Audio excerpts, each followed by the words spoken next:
Some viewers may find the following video disturbing. Viewer discretion is advised. And that was your warning. And now we can begin. You guys all know how much I love to burn across the universe those perverts who stepped out of their fantasy and were let up out of the darkness that they crawled out of by the man himself, the Hanson. There is just so much to be learnt, from observations of those hibophiliacs, the old and the young hibbos, though they are only one of the types of sex offenders, that paraphilia, hibophilia. But it is that paraphilia, hibophilia, which makes up so much a large percentage of adults who prey upon kids. And with the Predator series, what we got was the ability to not just learn that there were so many of these men that are in chat rooms that are engaging in sex crimes with children, that so many of these men are out there, existed. Because before the Predator series, unless you were law enforcement, nobody had an idea that there were so many of these male adults out there in the community. In everybody's community, because it can't just be one, because it isn't. Once you get over the shock of it, right? Once you get over the shock of, God damn, there's a lot of these perverts out there, then you can start putting together the numbers. And because when it comes to society, the wider the community, it's the mass that adds up. And what do I mean by that? Well, by watching the series, you can learn more about that type of subject of which it is, about what it does to prey upon victims, the strategies and tactics used by these deviants, and how to groom and prey upon children. And as Christopher Wobbins once said, I think that the more you can understand these guys, the better you can find ways to protect kids. And it is so true. And that's one of the reasons why I find the Predator series so good. That's why I watch a lot of his stuff, man. And he's still out there on True Blue, so make sure, because he's still out there lighting these perverts up, protecting kids. And him and the Ghost team and Grady Judd from Polk County and all of those good old girls and boys, they are a firewall. A really, really bright one. So let's get back to this. So some of the other stuff you can get from further observations and looking at these hibophiliacs, that being a hibophiliac isn't attributable to any one thing, right? It's not that a certain age or a type of religion, work status, social status, and there isn't any one thing, biological, anatomical, theoretical, philosophical, and all the other cools along the way. That by watching To Catch a Predator series, that the hibophiliac can be anyone. Well, almost anyone. Because you see, by watching TCAT, you see that the hibophiliac can be anyone but a woman. Because it showed us on the program that it wasn't some kind of split between 50-50, 90-10, that it was none. And I'm sure it's one of those questions that Mr. Hanson would have been asked time and time again. Where are all the woman hibophiliacs? Because you see, the type of paraphilia is like other types of paraphilia. It's both sexes which have it. But with this type of paraphilia, it seemed that female hibophilias were none. Also, next to none, that it didn't seem to exist. And that's kind of true, but only for that data set. Because you see, from that particular data pool of research subjects, and those subjects, those hibophiliacs, those adults that will sexually exploit, groom and prey upon children, were from chat rooms online, you see? And inside HRD, inside observations, that's the variable which we call the landscape variable, or the environmental variable. So we know that in this environmental variable, that female sexual predators don't use this environment. So what environment variable do they exist in? Now something that's being called an epidemic, and it has nothing to do with the Ebola crisis. It's a wave of teachers accused of sex crimes. In fact, an independent group estimates 1 in 10 children will be the victim of teacher sexual misconduct. Teacher is facing serious charges. Officers say she had sex with a 15-year-old student. Bradenton police say 31-year-old Cassandra Moore, who also goes by Mrs. Thomas, met the 15-year-old student while working as his teacher, highlighting a disturbing pattern emerging across the nation. City school teacher accused of sexual misconduct with a child. The 6th grade teacher was first arrested last week at Lincoln Acres Elementary School on felony charges of sexual misconduct with a child. She bailed out of Las Colinas Women's Detention Facility, but was arrested again days later on additional charges, including possession of child pornography, what allegedly happened in the classroom between Ma and the then 12-year-old child. Last hour, we learned a teacher accused of having an inappropriate relationship with 2 students was relieved of duty. She's alleged to have had relationships with a 13 and 14-year-old girl. 2 students, 13 and 14, tell HISD police they had a relationship with Holland Middle School teacher Destiny Hillsman last year. The 25-year-old is charged with a count of indecency with a child and improper relationship with a student, stemming from those allegations. A former student teacher aide accused of engaging in sex acts with a junior high student. Yeah, you know, it is really a disturbing case here, guys. It's crime of this woman here. This is Anna DeTuro and a 14-year-old student engaging in sexual acts. A judge issues a felony warrant for an Arkansas teacher accused of having sex with a student. Prosecutors formally charged Crystal Vega Friday with felony sexual assault. According to court documents, the 40-year-old, quote, admitted she had a texting relationship and that some of their texts had crossed the line. According to court documents, last month, the 16-year-old reported to Russellville police that he had sex with the teacher at a park. She became close and befriended an 8th grader. That's when prosecutors say the grooming began. A Madison teacher is under arrest accused of sexually assaulting a student. Allison Marchese, a teacher at Daniel Hand High School, was charged today. 37-year-old Allison Marchese turned herself in to Madison police Wednesday night, facing charges she had sex with a student from Daniel Hand High. What's poppin'? Brand new year and I'm locked in. Far as this teaching go, I am unreachable. I'm #1 in your top 10. Miss Williams, been poppin'. 2020 new school, you're dropping. No COVID-19, ain't worried about a thing when it come to me, ain't no stopping. I can teach a class. Williams was arrested, however, Tuesday after a video of her in bed with a minor surfaced on social media. Just in, a teacher at Hialeah Middle School is under arrest for allegedly having an affair with a 14-year-old former student. 31-year-old Brittany Lopez Murray was booked into jail in Miami-Dade tonight. She faces several charges.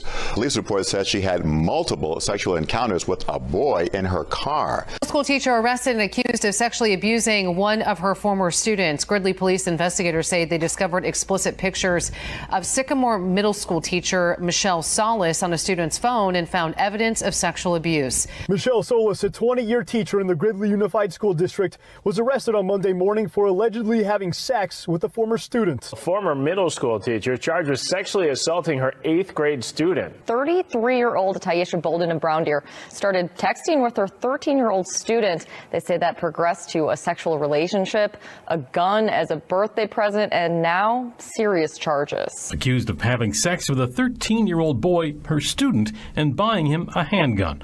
Prosecutors say Taisha Bolden of Brown Deer was the boy's teacher at Pilgrim Lutheran School in Wauwatosa and began to cross a line quickly, exchanging personal text messages. They looked at his phone and found numerous messages with his teacher where the teacher was expressing her love for him, as well as they saw explicit images of the teacher on his phone. Police say the boy eventually told them the two had sex, and Bolden gave him a handgun for his 14th birthday in June. Well, she's a teacher accused of having sex with her student and getting pregnant. Now she's in trouble again. Court documents tell the story of a 24-year-old former English teacher and her lengthy sexual relationship with a 14-year-old student. The story takes a turn when prosecutors say Vera became pregnant by the teen and later had an abortion when questioned about the relationship. So let me get this right. You had sex with a student 4 times. You videoed it, and the witnesses tell us it's been shown around to the football team. Like, girl, what is wrong with you? Did you burn through your last 5 brain cells? So she's locked up in the county jail, and I anticipate that's where she'll spend Christmas eating turkey off of a loaf. 26-year-old Megan Jordan indicted and charged with sex crimes against a student. The prosecution planning an easier path to circuit court according to CBS 6 legal expert Todd Stone. The fact that this was charged with a direct indictment rather than an arrest warrant, it's a smart and efficient way for a prosecutor to charge a case like this, because they depend on the testimony of a juvenile, which sometimes, can be shaky. And so it eliminates one additional hearing that the juvenile would have to go through in order to get it up to circuit court. It was not something that she forced him to do, something that he agreed to do, but the law recognizes that a 13 or 14-year-old can't really agree to do that legally. So they're very serious offenses. They call for not just a period of incarceration, but also the sex offender registry for life. 26-year-old science teacher Stephanie Peterson walked into her first appearance at the Volusia County Jail this afternoon, hoping to be released with just a promise that she would be back to court. Volusia County Sheriff's deputies say Peterson engaged in a sexual relationship with a 14-year-old former student of hers. Peterson was charged with 2 counts of lewd and lascivious battery and 1 count of sending harmful material to a minor. A Tangipahoa Parish teacher is in jail tonight, accused of having sex with a student. Morgan Furshey was a 7th grade PE teacher at Loranger Middle School until sometime last week when she resigned. The victim's parents filed a report with the sheriff's office saying the relationship started years ago. Hard to believe, but this teacher is grinning ear to ear as she poses for a police mugshot. Sarah Folks was arrested for allegedly having a sexual relationship with a teenage student. Her lawyer says she's smiling in the mugshot because she knows she's innocent. Respected by her peers, beloved by students. Welcome to week 2 of our online learning. But now Marka Bodine has just pleaded guilty to sexually abusing a 13-year-old student. Teacher was caught texting and Facebook messaging with a student to meet up for sex. 25-year-old Tanisha Dixon, a teacher at Ann Clode High School, has been arrested, charged with having sex several times last year with a 17-year-old student. A high school teacher in York County is facing felony and misdemeanor charges tonight. Krista McAllister is accused of taking indecent liberties with a child. Faces 2 felony and 2 misdemeanor counts in connection to an inappropriate relationship with a student. Kaipa High School teacher has been arrested for unlawful sexual intercourse with a minor. A major bombshell was dropped in court today during sentencing for a special ed teacher who had sex with a student. Kelly Watson admitted before our cameras that she is pregnant with that student's baby.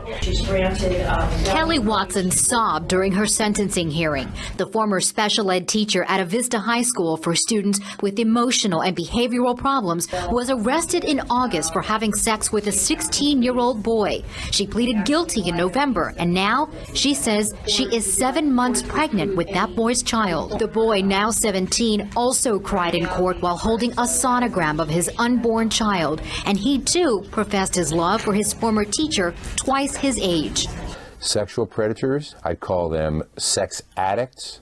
I'd call them people who misuse their power. Psychologist Dr. Michael Mantell says sexual relationships between teachers and students don't just happen. Oftentimes people go into these professions, teaching, coaching, because they have the best selection process available.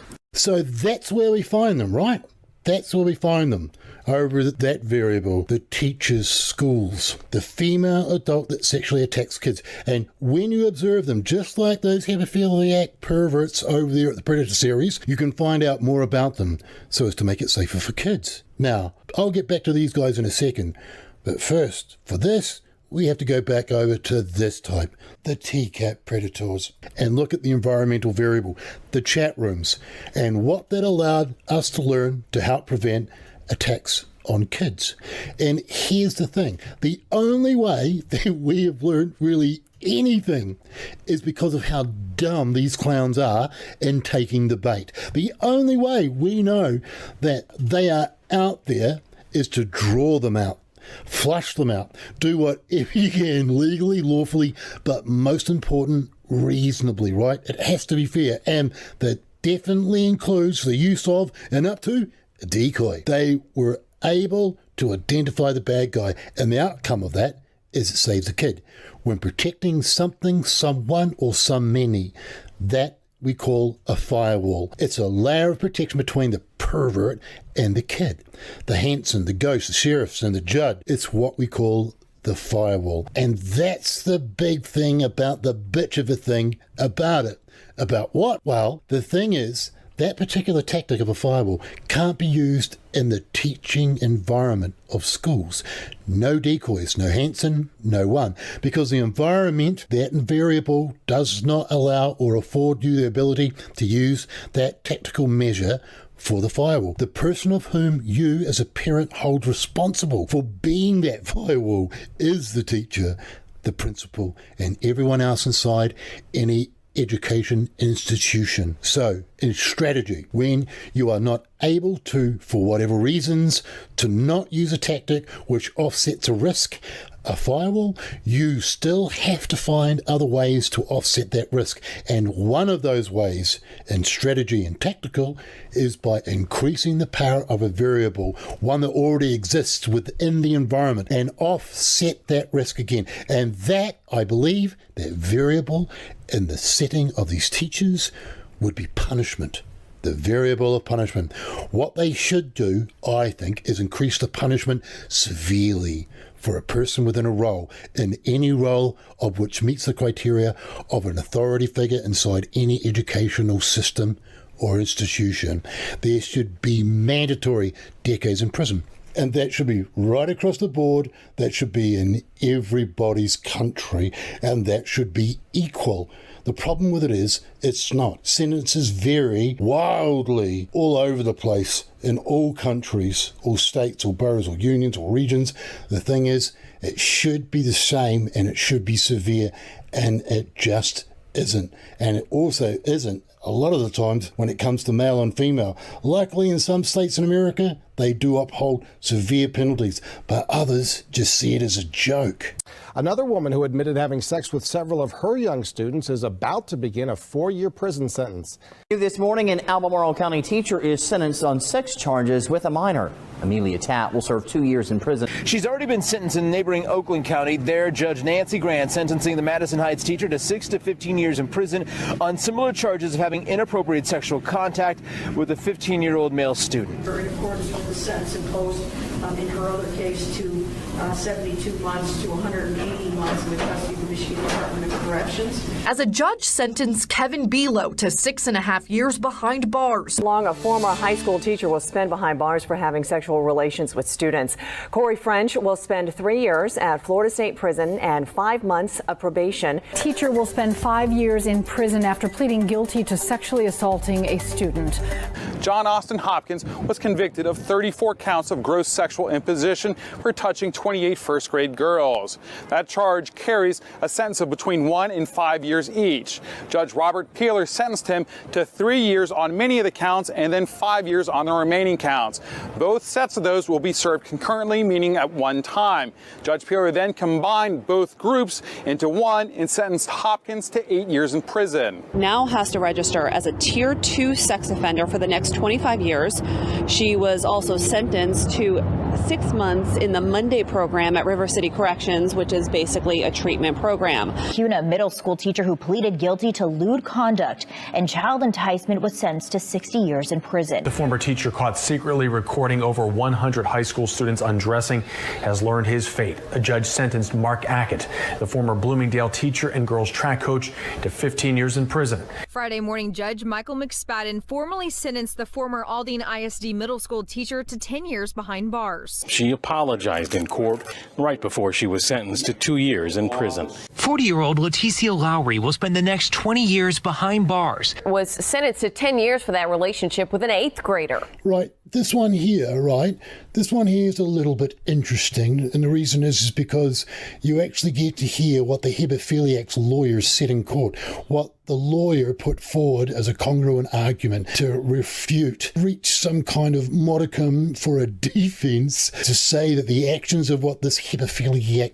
chick teacher did wasn't really her fault, but the fault of the environment and extenuating circumstances and all the other shit that goes into it. It's gold. So look, you hear what they put forward, and then listen to what the prosecution said. And these things are just the same as the male hebos, just the same as these serial sexual offenders. They are sick, they are hemophiliac, and they are guilty. Brought in a clinical psychologist who says that she labeled Vera as emotionally needy with a combination of someone who has an urge to be a strong nurturer. She said that comes from an abusive past, but this psychologist also said that Vera crossed boundaries as a teacher and claims that Stovall Middle School has a culture of teachers socializing with their students.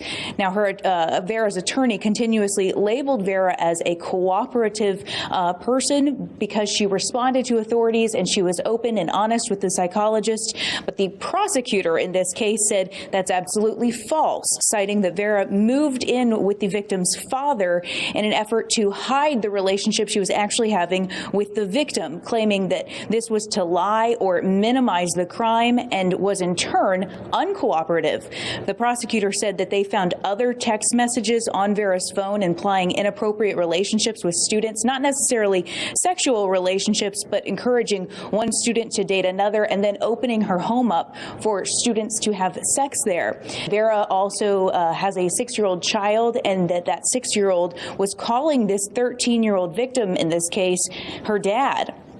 The judge said that Vera knew what she was doing was wrong, but believes that this was a one-time thing. He said that it didn't necessarily go against Vera's punishment, but that the victim's mother wrote a letter in all of this, and he said it was worded in a way that almost sounded like it was excusing the behavior and blaming it on a cultural acceptance.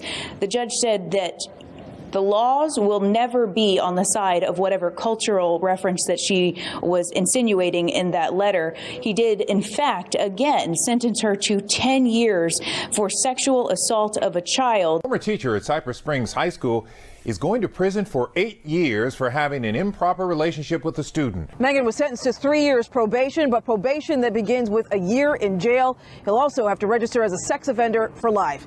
Former Henry County teacher sentenced to serve 18 years in prison after pleading guilty to molesting a student and sending sexual pictures to 2 teens. Former Collier County teacher accused of having sex with a 17-year-old girl will spend 8 years in jail.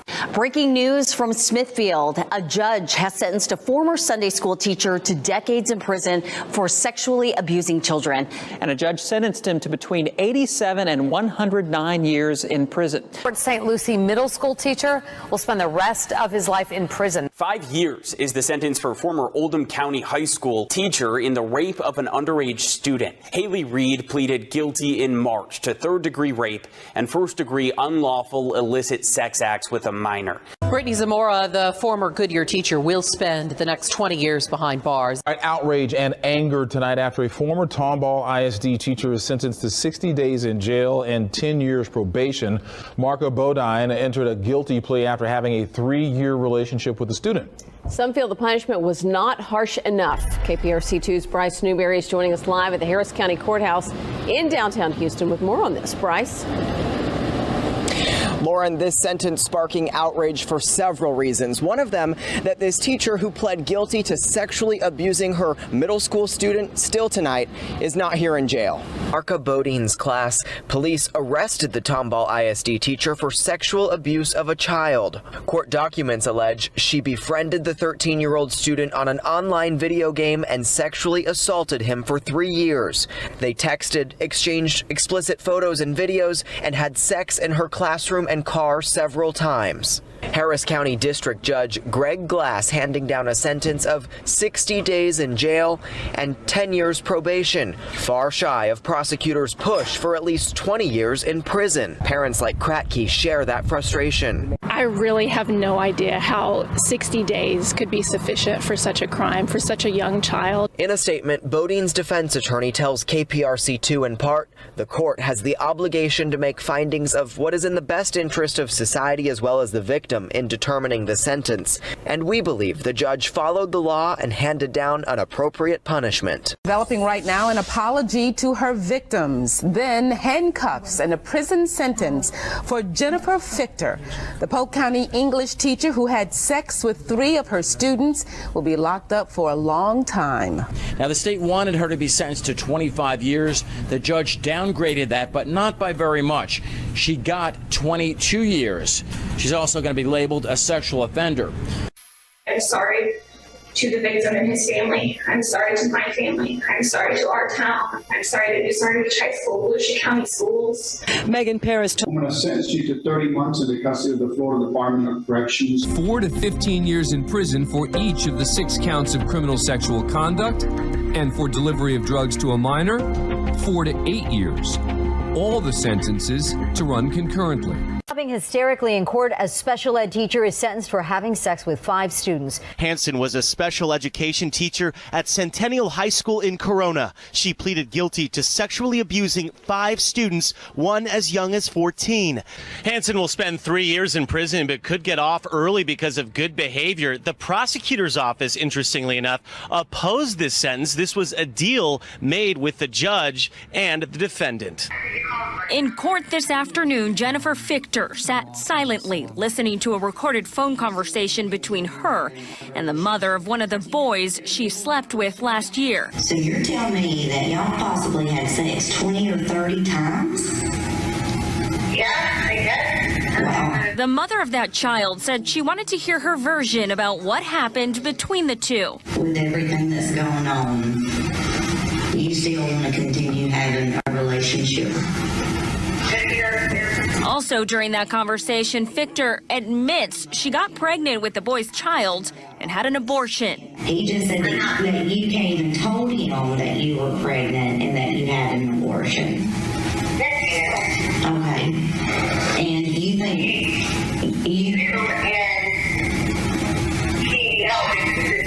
how long, Jennifer, do you think this has been going on? The whole reason that he didn't want to tell you was simply because we didn't want to hide anything.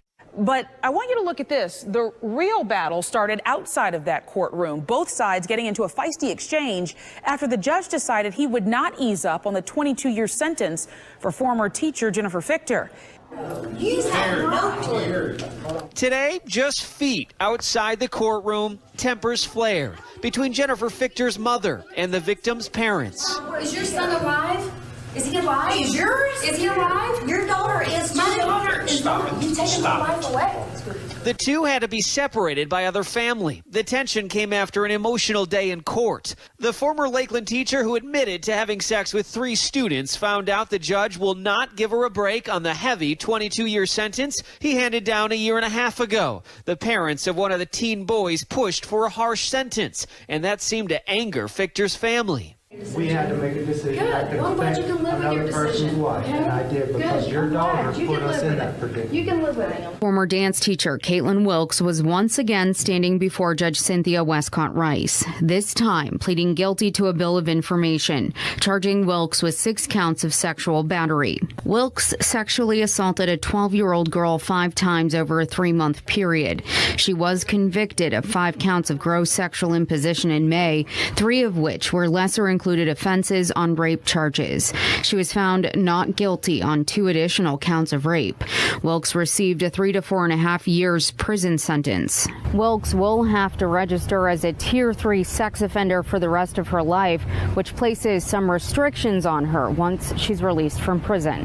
One teacher with a hidden camera and sinister motives betrayed the trust of 125 students.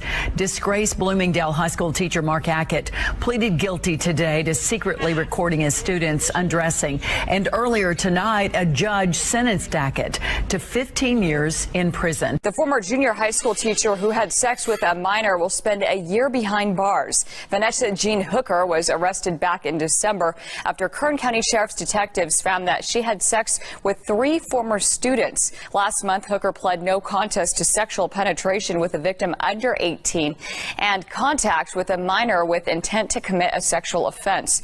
Hooker has been sentenced to a year in jail, 3 years probation, needs to seek sex offender counseling, and will have to register for life as a sex offender. She admitted to sexting a 12-year-old in order to keep him interested in school, but this Bay Area teacher was convicted of much more than that, and now she's going to prison for a very long time. Harsh words from the judge to Ethel Anderson this afternoon. He told her, "You groomed this boy, took his innocence for your own deviant desires, and for that, you must pay." My sentence is that on counts 1 through 3, you'll be sentenced to 15 years in Florida State Prison. By the time the judge was done, Ethel Anderson learned she'll be spending the next 38 years behind bars. Despite what the court might see, I'm not a sexual predator. Prosecutors are painting the 31-year-old as just that, a predator. A jury found Anderson guilty of luring a 12-year-old boy into a sexual affair that happened during tutoring sessions at her home. Anderson took the stand in her own defense, providing an explanation for her actions that ultimately backfired when she told the court the text messages were fantasy and an instructional technique to keep the boy's attention. Covering Volusia County, a former teacher convicted of having sex with a middle school student will be spending the next 3 years behind bars. I want to get back to these hebephiliac school teachers inside this variable, the environment that these sickos prey within. And you can get study reports which show you how these things operate when it comes to strategies in obtaining their prey. Here's a chronology of the actions and behaviours that teachers, hebephiliacs, use. You know it as the term grooming, but another word is tactics, and it's part of a strategy.